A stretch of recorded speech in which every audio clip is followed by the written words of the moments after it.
আমি গরু। আমার জীবনটা খুব সাধারণ। ঘাস খাই, শুয়ে থাকি, মানুষ দেখি।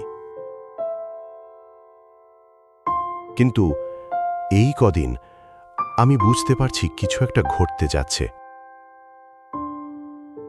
বাচ্চারা হাসে, বড়রা আমাকে দেখে চুপ হয়ে যায়। আমি জানি ঈদ আসছে, আর ঈদ মানে কোরবানি। অনেকে ভাবতে পারে আমি ভয় পাচ্ছি। না, আমি গর্বিত, কারণ আমার কোরবানি একজন মানুষকে তার স্বপ্ন পূরণ করতে দেবে। সে হয়তো সারা বছর টাকা জমিয়েছে এই একটিবার আল্লাহর সন্তুষ্টির জন্য। আমার জীবন শেষ হবে, ঠিক আছে, কিন্তু এটা তো শুধু মাংস না। এটা এক ফোঁটা ভালোবাসা, একটি ত্যাগ, আর এক বুক বিশ্বাস। ঈদ মানে শুধু খুশি না, ঈদ মানে আত্মত্যাগ।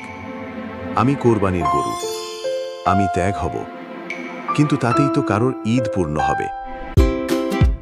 ঈদ হোক ভালোবাসা আর ত্যাগের মিলন। Go Daily Digital.